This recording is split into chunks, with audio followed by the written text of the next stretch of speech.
I'm pretty sure that the notion of promoting acceptance in regards to the likes of gay marriage and gay rights, etc., was the main premise as to calling for an LGBT inclusive education.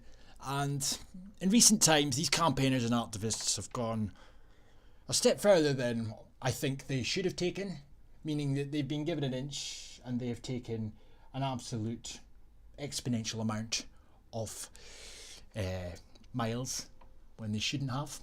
And with that, they have done nothing but patronise and condescend regarding demanding teachers take LGBT training courses.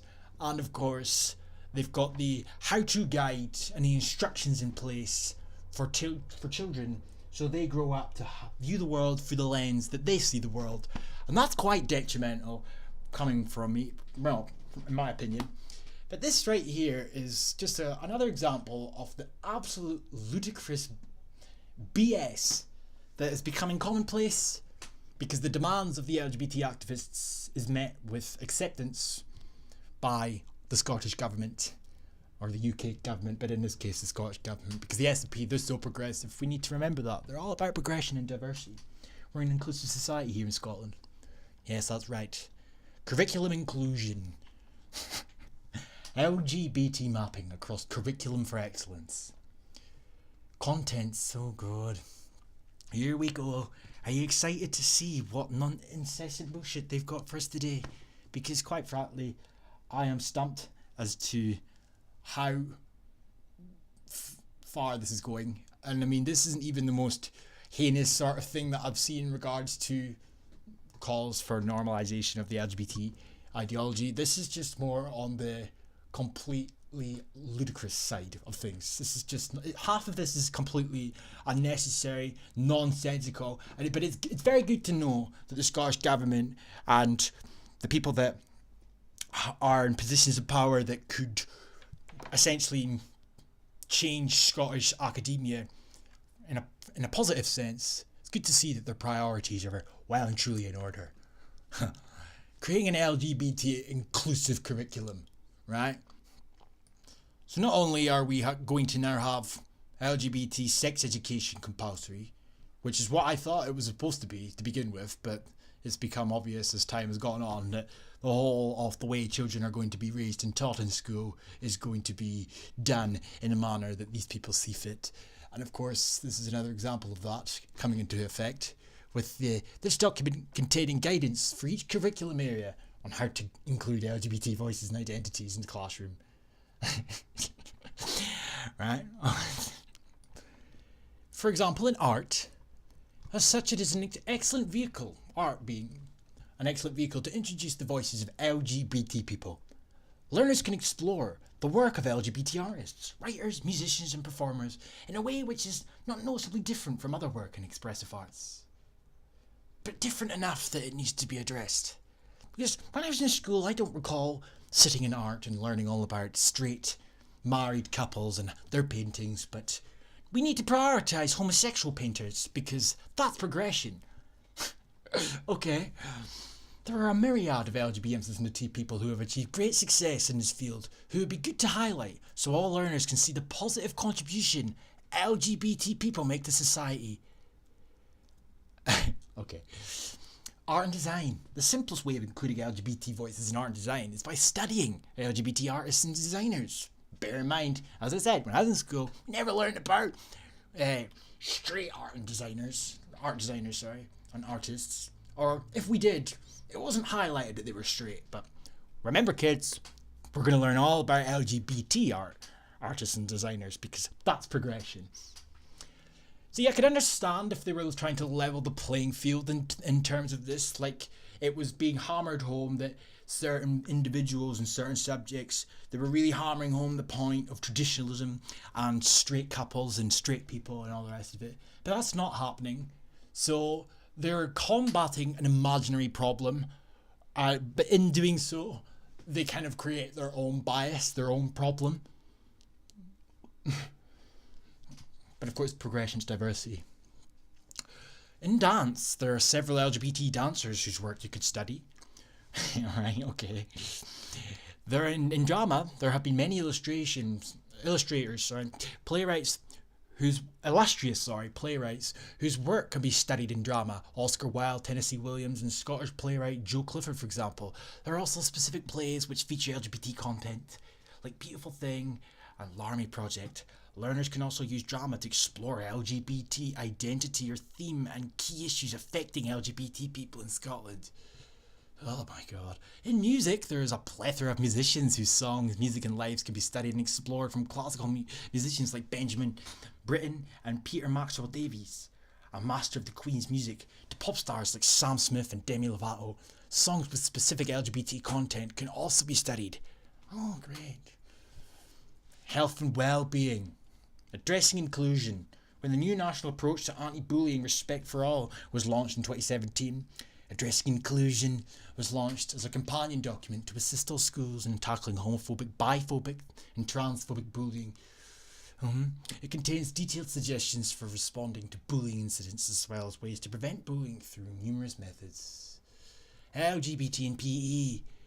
Martina Nicola Adams and Tom Daly are all role models whom can be highlighted as leaders in their sports and their coming out stories celebrated. Oh my god. See, I don't understand why these people make such a big thing about of homosexuality.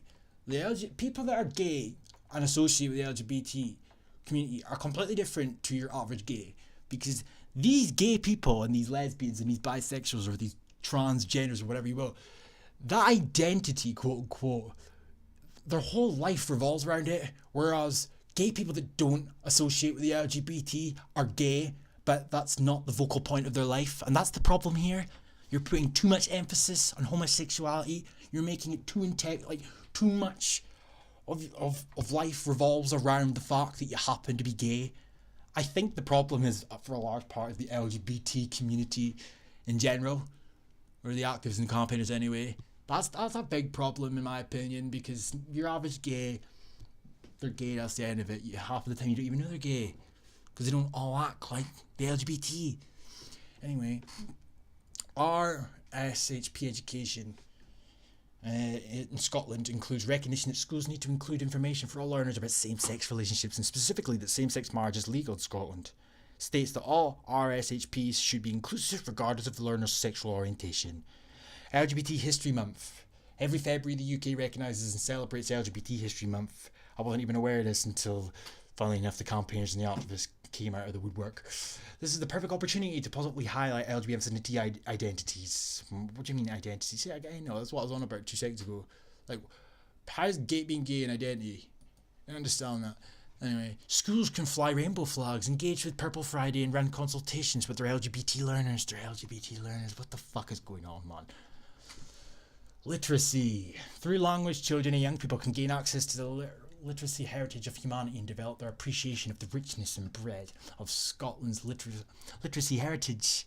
Additionally, LGBT voices and identities can be added to the context of lessons which focus on the literary skills. For example, the toolkit for teachers dealing with homophobia and homophobic bullying has a lesson called Dumbledore is Gay, which compares the use of language in 2 newspaper articles after J.K. Rowling announced that Dumbledore was gay. This is a standard literacy lesson, simply with an LGBT context, because that's progression. It's great. Writing with LGBT content. There are dozens of writers who are LGBT, so you need to know all about them. News reports. There are news reports, stories and features in newspapers, magazines, blah blah, about LGBT lives, identities and key issues. These are ideal opportunities to include LGBT content into lessons, studying language, style, structure, format, content selection, and audience. Work of this nature can be easily linked into social studies and health and well-being lessons. Moving image in education can be a useful tool for inclusion. Feature-length films like Pride are fantastic vehicles for learning and teaching. There are also many short films online which include LGBT themes, like Silence Helps Homophobia. Great. So progressive, man. It's great. I love it. Prioritizing. It's great. Modern languages, families, LGBT rights around the world, gendered language. When learning about language to describe families, it is easiest to assume that there is a mum and a dad, if only to introduce all the vocabulary. However, there is no reason, once the singular of mum or dad have been cemented, families with two mums or two dads couldn't be used. This simple piece of inclusion can be very powerful, especially if it isn't done without fanfare. Quite why you need to hammer home a point that sometimes there's a couple out there that happen to be gay and they have kids, and you need to address this to kids as young as possible, because if not, it can be detrimental. I really don't know where you draw these conclusions from. Gendered language. Many European countries have grammatical gender constructs, most notable nouns being assigned male or female. This can be used as a starting point to discuss gender and how the gender binary does not work for everyone. While this wouldn't make up a lesson in itself, it allows teachers to positively discuss gender identity and draw attention to the school's inclusion work and ethos. Well, I'm sorry to break this to you, but using the fucking fact that France, for example, has male and female-esque words is not a way to then go on a tirade about how gender is a spectrum. And here we go again, the implementation of the ideology, and no longer is this about acceptance. The gender binary, quote unquote, doesn't work for everyone, apparently. No, the gender binary doesn't exist. Gender is not a spectrum. There is male and female, and sometimes kids end up being a transgender due to suffering from gender identity disorder. So then, arguably, they could perceive the fact that they don't fit in with gender norms / stereotypes, thus having a problem with some so-called gender binary. But for you to pretend that there's nothing wrong with transgender people, and for you to pretend that gender is a spectrum, gives leeway for shit like that to be passed. And quite frankly, that's where I draw the fucking line. I am so sick of their incessant, manipulative, disingenuous fucking shit in order to make transgender people feel included in society to prevent some imaginary fucking transphobic bullying phenomenon that's only become an epidemic since they started normalising this shit. How convenient. And biphobia, let's not forget biphobia. The rise of the biphobics. Get a grip, man. Unreal. Maths has been included, and I mean every subject's been included, but I mean the video's starting to get too long.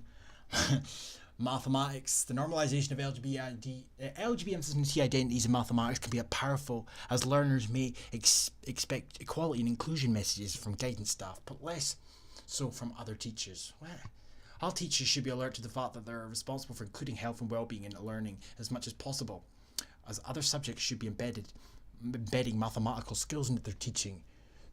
What the fuck? I should have read this the other way around, probably. Mathematics is often cited as the curriculum area in which there cannot be LGBT inclusion, but in Scotland especially, there is a focus on ensuring the teaching and learning in all subjects is relevant and applicable to real-world scenarios. As such, mathematics can be LGBT inclusive. Oh, so people say that there's no, they don't need to include it there, but oh no, we have to make sure we do, because we're progressive. And fucking hell, man, with very little difference to existing teaching. And all it takes is a shift in context. Ah, dearie, dearie me. Dearie, dearie me.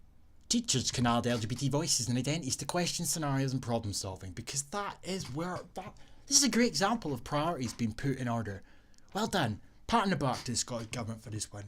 For example, two dads working out how much pocket money to give their children, or two mums budgeting a trip to the cinema. That's great. That's LGBT inclusion at its finest. That's going to prevent bullying and promote inclusion.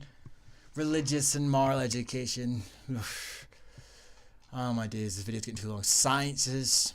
Learners should be considering current issues of science and critically evaluating media portrayal of scientific findings. For example, studies on the incidences of homosexual behaviour in animal species. Some topics would not be appropriate, like debates on whether same-sex couples should have access to IVF, or what makes people LGBT. Oh, that's not appropriate unless it's going along with how they want you to address it. Gender imbalance in STEM subjects. Homophobia often has its roots in gender stereotypes and gender expectations. Challenging these are the responsibility of all teachers, and in science this can be completed through discussing the recent articles regarding ongoing gender imbalance in STEM subjects and how women are treated in these fields. Women just don't want to go into these subjects, but of course it has to be something to do with some internalized misogyny, the white racist oppressive society that we live in. Just fuck's sake. Academics, there are a number of academics who are LGBT you could use as a stimulus for lessons linking with other curriculum areas like history and social sciences. Right. Any of these can be celebrated in displays or their work referenced in lessons. But because they're gay, that's progressive, remember. There are many scientists who rumoured to be LGBT, for example, like Sir Francis Bacon and Florence Nightingale. Teachers should avoid confirming these people were LGBT, as this cannot be known, even if modern sources suggest they are. They can discuss the reasons why these people may have felt unable to be out as LGBT, because that is how we should learn. That's how we should spend our time in science. Wondering about the perils of Florence Nightingale's closet sexuality. That is how we should prioritise our science lessons. I mean, come on, to fuck. I can't believe that the Scottish government have pumped money into this crap. LGBT rights around the world, HIV and AIDS, technologies, blah blah blah, further information. Oh god. What the fuck, man? Said it before and I'll say it again. Like, the fact they go very, very far in their attempts to, not only is it patronising and condescending, because they proclaim that if you don't learn the way they want you to see the world, then you're not up to date in all things LGBT. But I can't help but feel there's something a bit nefarious to this.